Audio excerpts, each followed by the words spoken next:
to 6622 Central Circle Drive, Lansing, Michigan.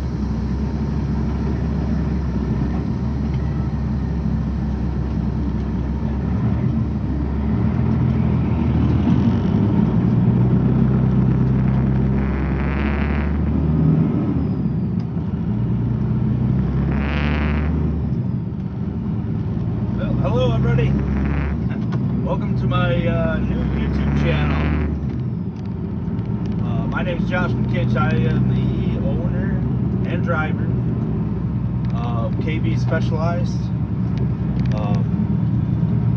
So we're a trucking company based out of Michigan, but I wish I would have started a YouTube channel quite a while ago, particularly when I started on my own authority, just because it's been a wild ride. So I feel like it's a story worth telling, I guess. Sorry about that. I talked to a nice man at the fuel line there, and he was giving me a wave goodbye, but before I noticed. But anyways, like I said, KB Specialized, we're a trucking company based out of Michigan. I started my trucking career about 12 years ago. I used to do construction.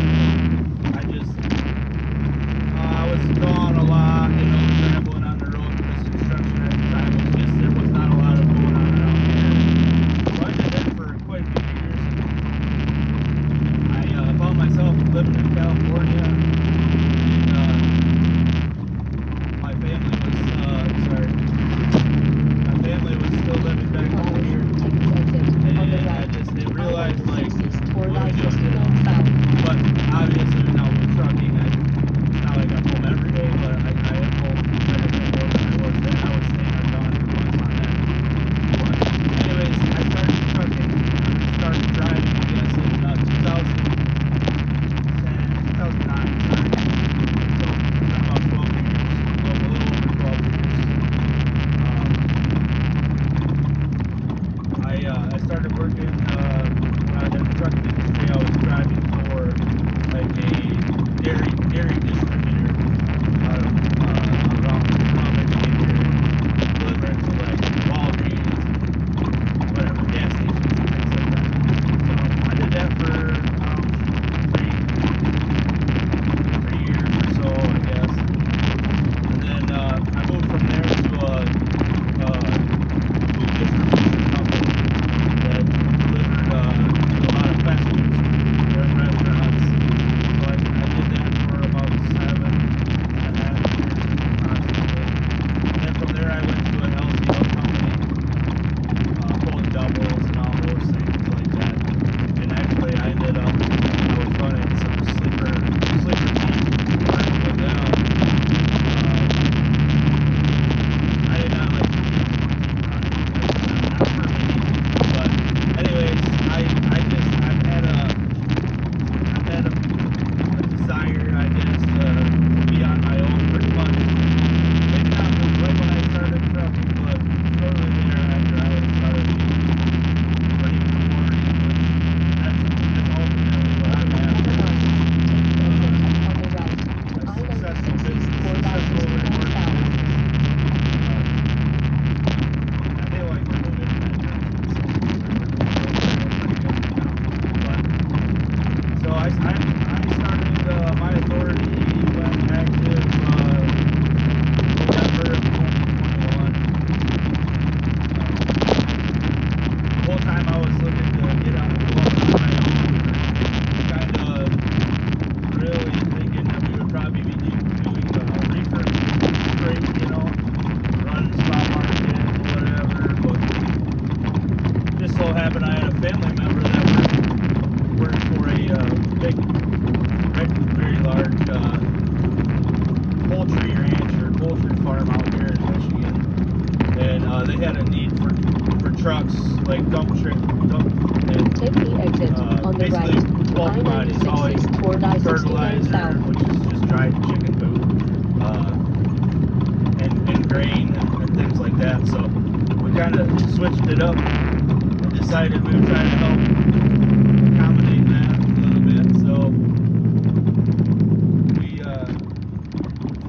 truck that I'm driving right now, and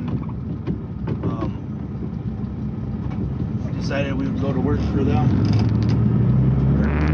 basically pull their freight as a direct customer. So I pulled the first load for them on December 6th, 2021, and we were doing pretty good the first month, or just over a month, maybe 6 weeks, I suppose. We were hauling freight for them out towards the East Coast, and then finding backhauls to come back. And then around, Christmas time, I did pull a couple hour-only loads for Amazon and stuff like that. Kind of fill in again. So then my direct customer, they ended up they needed some freight hauled with my trailer back from out on by the East Coast out there. So we were blessed to get that freight as well coming back. So from, I'm going to say, around second week of January, we were hauling out there. That headed back about 90 miles, reloading, and then coming straight back to where we picked up, which is also only about 6 miles from my house. So it was working awesome. We were making good money, everything was going good. The customer is top notch. I mean, I can't ask for a better customer to work with. If I have any questions, and I can contact someone directly, which is a huge bonus for having a great customer. So if any of you guys are out there on your own authority, or even based on somebody, and you can find a good customer and give that your company you're based on direct rate where it's at. It's awesome.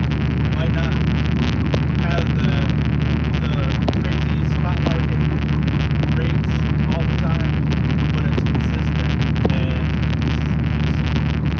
peace of mind. I don't even know if that's the right terminology, but it's just great. Everything's direct freight, things like that. But anyway, so we were hustling and making great money, and then the craziness outside of starting your own authority,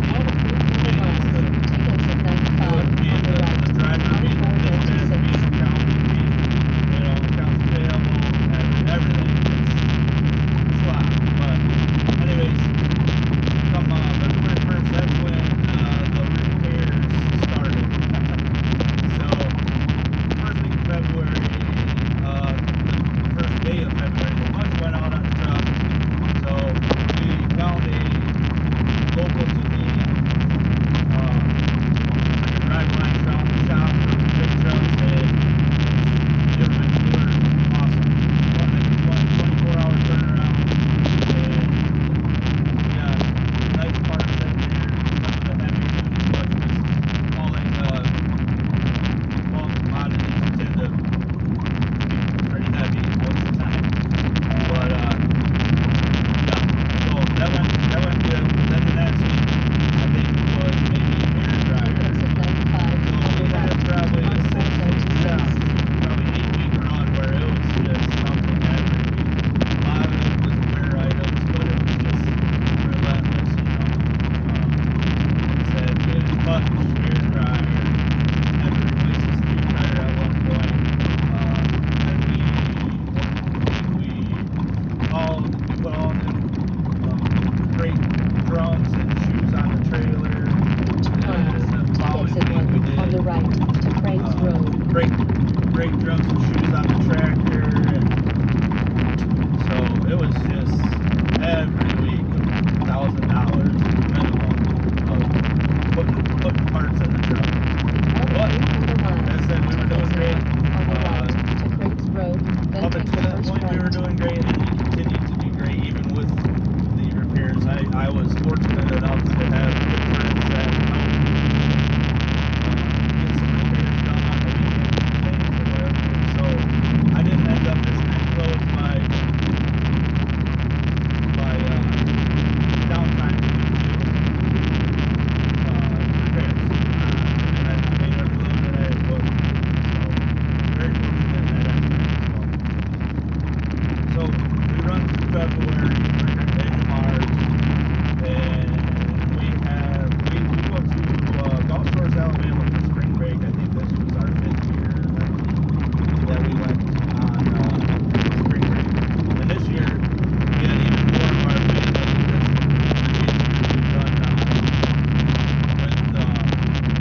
end of March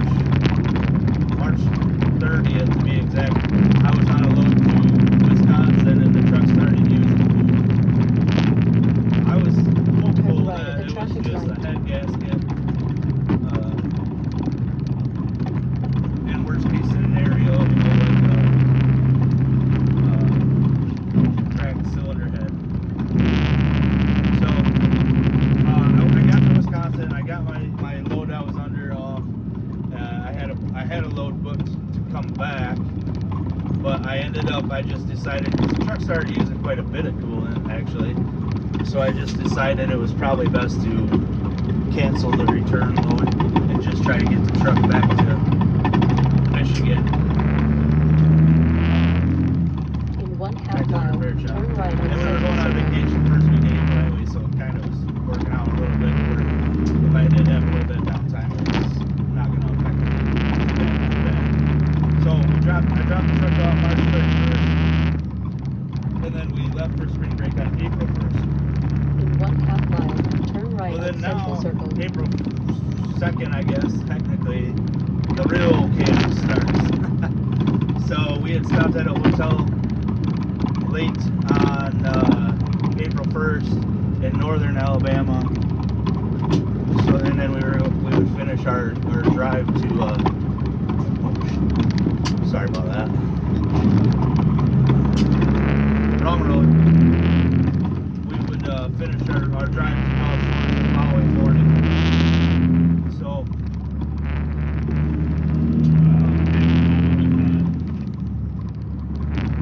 Turn right on Central Circle. anyways, I'm about to pull into the chipper, so I think I'm going to pause this video at the moment, and once I get checked in there and everything, I will get back with you. Alright, sorry about that.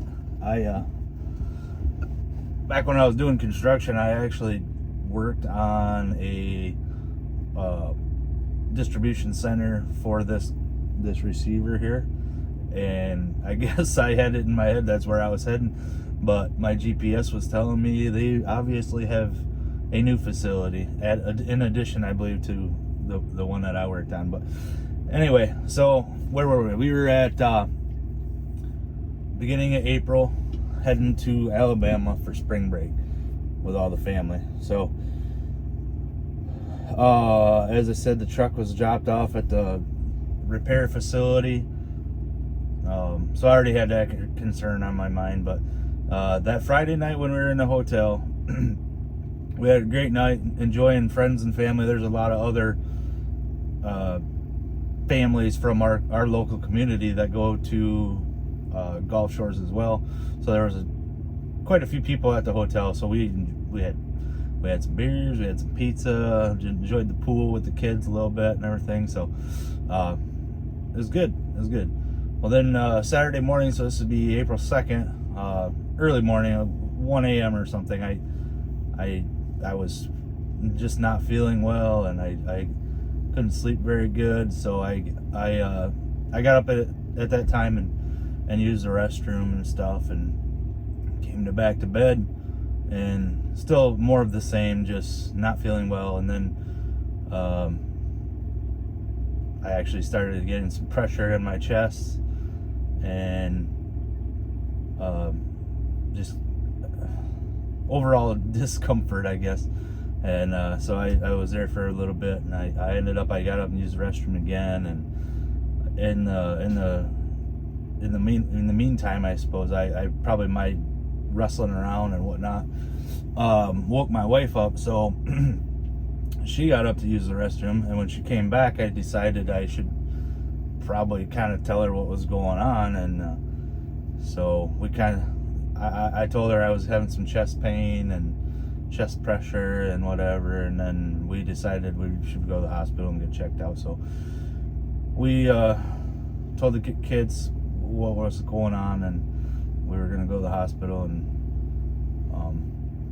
so luckily the hospital was only 1.5 miles from our hotel.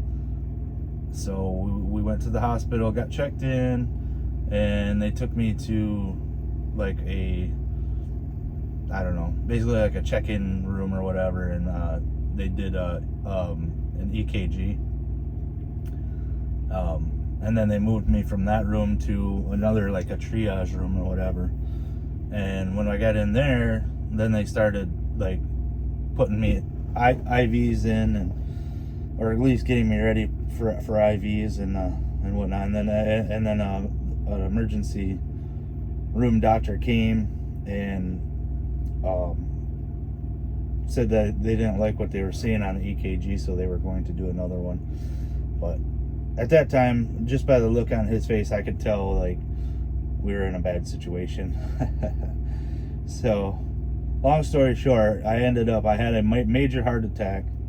I had some stents put in, and I just had one stent put in, I guess. But sorry, I don't really like to talk about it a whole lot. It's kind of not a great time of my life that I don't really want to relive. But anyway, so I spent the first half of my vacation in the hospital in Huntsville, Alabama.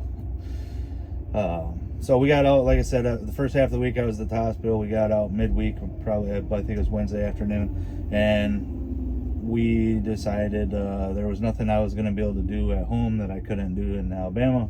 So we decided to continue to Gulf Shores and enjoy the, last few days at the beach with family.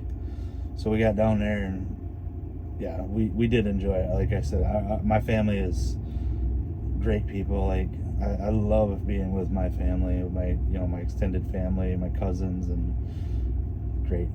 But so we come back from vacation, and I obviously know at this point that I'm gonna be,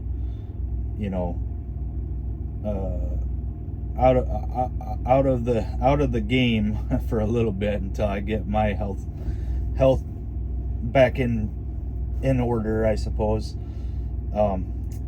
So I'm expecting, at least 6 to 8 weeks or whatever, hoping more for 6. But in the meantime, while I was in spring break, I had talked to the repair facility, and they didn't find any obvious exterior leaks, which I didn't see either. And I wasn't seeing any any white smoke out the exhaust or anything like that. So they ended up pulling the cylinder head off, and they ended up pulling the cylinder head off, and it had like 3 liners that had dropped in the block. So obviously we're ready for a complete in-frame. So at this point, we had talked to them about it, and they were good at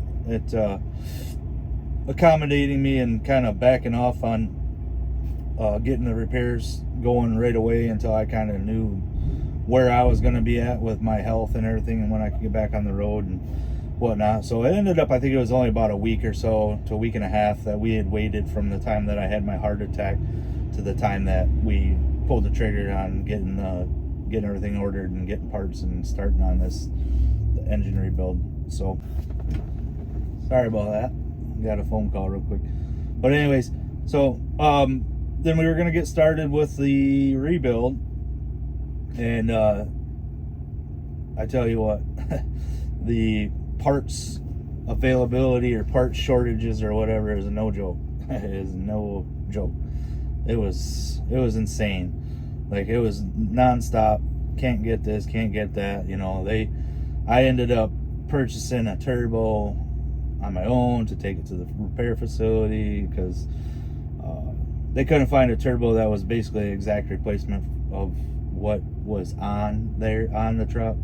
So I just told them that I would be responsible for changing the turbo or whatever. Like, if there was a executive decision, I guess, to change the hard parts or whatever to like a different size, which it is, I ended up putting a little bit bigger turbo on, but I would be the one responsible for that. So anyways, parts availability was crazy, and we're into week approximately 6 or something like that, and I'm ready to go. I'm good to go, cleared to go, ready to rock. and it's just been one thing after the other as far as not finding parts. So anyways, the biggest thing that happened was they were not able to get any shims, or the proper size shims, I guess, to cut a counter bore for the cylinder sleeves to get the liner protrusion back to spec. So at that point, we had to pull the motor out of the frame. So now we're into outer frame overhaul, which, looking back, is like, it was unfortunate. It cost me more money, and it cost me a little bit more time, but I think at the end of the day, it's a better end product. It's a better rebuild. So, take the good with the bad. But this continued on for a few weeks. So now we are at, I didn't get the truck back. So I dropped it off on March 31st, and I got the truck back on June 21st, I believe. Not exact, but anyways, it was like we were into week 12 before I got the truck back. So I got the truck back, and I'm ready to rip, man. We need to make some revenue, especially after the expense of the rebuild and whatever, because I just paid for it. I didn't want to finance a rebuild or whatever if I didn't have to. So we get the truck back, and like I said, I run a dump trailer, but at the time I was just, once I started going again, I didn't really want to jump back into going out to the East Coast and staying in the truck all night, like for the whole week. A little gun shy, I suppose, because if my heart attack would have happened when I was on the road in the truck, in the bunk, I wouldn't be making this video. I can pretty much guarantee you. But so a good friend of mine, Brandon, he pulls a dry van. He has a dry van, but he was doing some gravel train work up here for the summer. So his van was sitting, and he was kind enough to let me lease the trailer for a couple weeks. So my direct customer actually also sends out a little bit of palletized freight. So I did get one load from them. That was the first load I pulled with the truck when I got it back, and it goes. It's basically like the big. It's 2,000 pound sack totes on a pallet. So, anyways, that I pulled that first load, and then I've been just kind of working off the spot market, and we're dealing with brokers and things, and right now I worked like Thursday and Friday that I got the truck back, and then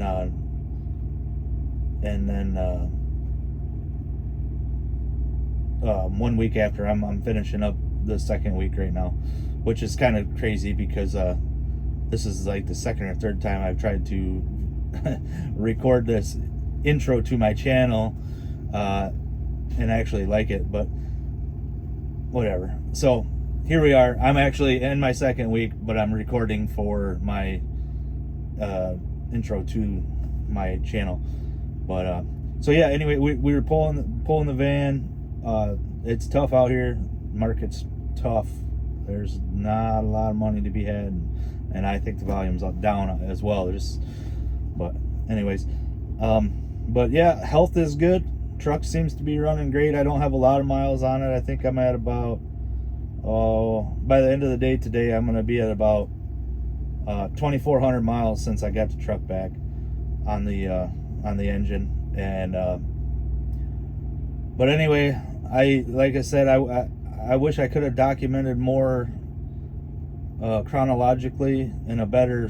I think it would have been better than just me sitting here explaining to you what happened or once we started. But hindsight's always 20/20. But going forward, now we have what I'm pretty positive at this point, it should be a pretty healthy truck. So we're going to, next week, I don't know if I'm going to be pulling the van or possibly going back to my dump trailer, but outside of that, I'm gonna have some pretty interesting content coming up, because I will be pulling a 8-axle walking floor, hauling string beans from harvest in the field to the processor. So I know a lot of you guys in the Midwest or that come up here into Michigan, or maybe a little bit in Ohio or Indiana or whatever, you guys can you see the multi-axle trailers that we got up here. So that's what the trailer is that I'm going to be pulling, is an 8-axle 53-foot Titan walking floor, beautiful trailer. I just my buddy that he just picked it up last night or whatever, so gorgeous trailer. But I feel like that content's going to be kind of cool, at least for a couple videos. We're going to have some pretty cool shots in the field, and I'll try to get some video of the harvesters and how they load it into the trailer and all that kind of stuff. I think it could be kind of interesting. But other than that, I'm going to try to, now that I've kind of decided to commit to trying to make a YouTube channel, I'm going to try to be better about recording content as it happens, and not so much like trying to explain to you what happened. But anyways, like I said, my name is Josh McKinch. I am the owner of KB Specialized. We're based out of Michigan, and I hope that I snag some of your interests and we can build a cool channel. And I appreciate you watching. Wait for more to come. Thank you. Bye.